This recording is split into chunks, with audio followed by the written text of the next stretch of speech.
This episode brought to you by Progressive Insurance. Do you ever find yourself playing the budgeting game? Shifting a little money here, a little there, and hoping it all works out? Well, with the Name Your Price tool from Progressive, you can get a better budgeter and potentially lower your insurance bill too. You tell Progressive what you want to pay for car insurance, and they'll help find you options within your budget. Try it today at Progressive.com. Progressive Casualty Insurance Company and Affiliates. Price and coverage match limited by state law. Not available in all states. The best of the morning X. There is a place that is above all others. A place where dreams are chased above the clouds. A place where only the strong and lucky survive.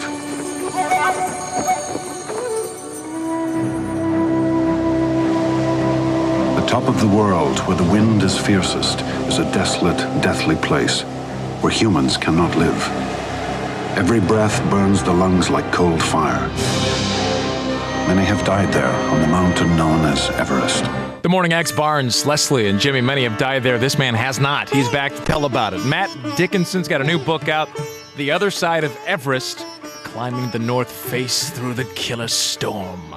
I think we're all fascinated with this topic. Yeah, really. Matt, welcome to the show. Yes, good morning. Why? Why do so many people die to do this? You know, Everest has this incredible magnetism. It is a very alluring peak. It looks beautiful when you see it, and I think its reputation means that people want to do it. People want to do it for a physical challenge, a mental challenge, and people believe it's going to change their lives. Now, a couple of questions. First of all, because this was your first climb, and not only was it your first climb, but you chose to climb the north side, which very few people had anybody ever climbed it. Most people climb the south side. What's the difference between the two inherently, and why did you choose your first climb to be the north side? All right, well, the north side is the Tibetan side of the mountain. It's the longest, hardest, and coldest route on the mountain, and it was just by chance that I happened to end up there. You know, I got this phone call on the 4th of January that year. Did I want to make a film on Everest? And it turned out that it was on the north face.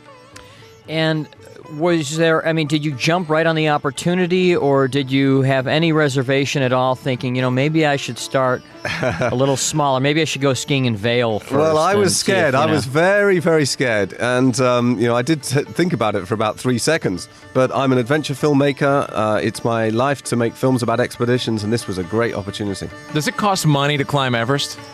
People pay, it costs about the same as the price of a Porsche or a Mercedes. It costs $50,000, $60,000 to climb that mountain. Yeah, you can get them on. There are different expeditions that go up all the time. They have a little desk at the bottom, right here, 75 grand. It's like that. There are about 15 different commercial companies that will take you to Everest, and this is very controversial because they're taking company executives, postal workers, chartered accountants, people with very little experience. And not people who aren't everybody's trained ready to do that kind of thing. Sure, and a lot of those people, sadly, are very out of their depth, and when things go wrong, they die. Now, there is a small window during the calendar year where it's safest to climb, and your book, The Other Side of Everest, now you climbed during this opportune window, which is May, ironically, yet was it a freak storm? Was it something that was just not on the radar? Yeah, this storm really came in out of nowhere. It was winds in excess of 100 miles an hour, temperatures down to minus 70 degrees. Can you imagine? We were out there filming in this storm. The camera was frozen within a few minutes. We had to throw that camera away. We started getting frostbite within a few minutes. Your goggles freeze up, and you are desperately searching to get back to your camp.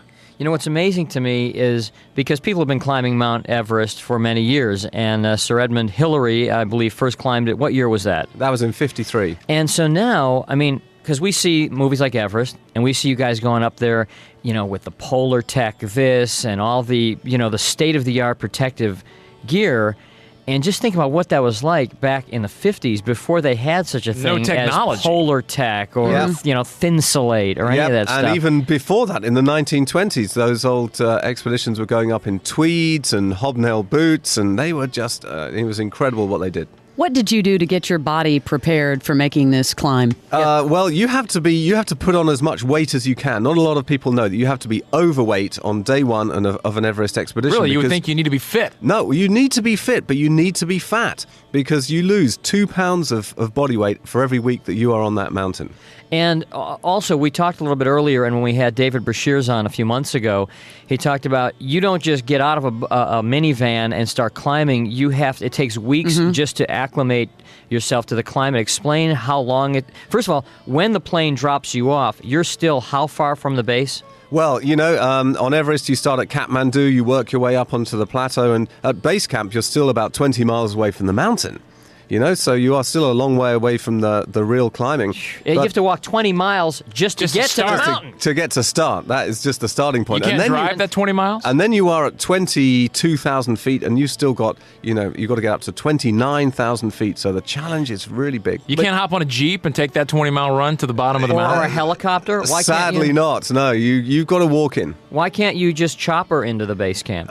There is a limit to how high you can take a helicopter because the air is so thin. I mean, to give you an example, there's just 1/3 of the oxygen on the summit of Everest. If I took you to the summit of Everest right now, you would be unconscious in 2 minutes. You would be dead within 5. So how many weeks do you spend camped out at the base before your body is ready to make that climb? And how do you know it's ready? And how do you know it's ready? Yeah, right? you're there for 3 weeks, 4 weeks, something like that. That's why it takes so long to climb the mountain. People say, how come it takes 3 months to climb Mount Everest? Well, the ones that die are the ones that rush over and just start popping up the hill. Yeah, and this is an interesting thing, it's that you climb that mountain in your head. If you just attack it physically, even if you're a super athlete, you're going to die. But if you look at the people who are successful on that mountain, they treat the mountain with respect, they've got a plan, they're prudent, and those are the people who succeed. How do you know when you're ready to go? When you're at the bottom for 3 weeks and the light doesn't go off in your palm and says, all right. You're working on a plan. You've looked at the history of the mountain, you've looked at the history of the expeditions, and you are working on a best case scenario. And of course, in our case, it was a worst case scenario because at 22,000 feet, we were on the mountain when this storm rolled in. What types of food did you eat along the way?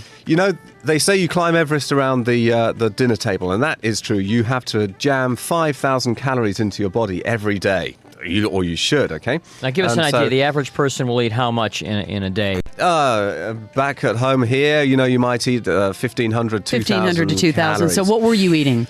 You are eating high protein foods, high carbohydrate intake, rice and pastas and dehydrated foods and fruit purees. You're trying to get vitamins and minerals in you because that's the only way you can keep going. Because I remember David Brashears saying that at one point he just couldn't eat. Well, this is one of the things, the altitude is horrific. It feels like somebody's banging a 6-inch nail into the back of your head every moment of every day. Really? Yep. You feel nauseous. You never get used to it. You feel nauseous. You feel dispirited. It saps away your willpower. And that altitude is slowly killing you. You're actually dying for every moment that you're on that mountain. Well, people pay for this. I can see why you want to do this. Yeah, really.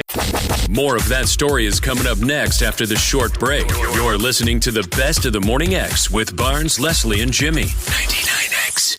Family Matters amplifies the loudest and the proudest political voices in the Black community today. What's up, guys? I'm CJ Pearson. There's so many incredible perspectives here in the Black community that you're going to hear from each and every week. Because faith matters, country matters, and family matters. This is exactly what the mainstream media was missing by not actually going to Black churches, going to Black barbershops, talking to the people at the forefront of this change in the community. Let me start here. Family Matters with CJ Pearson. Each and every week. We'll see you here. Talk to you soon. Follow and listen on your favorite platform.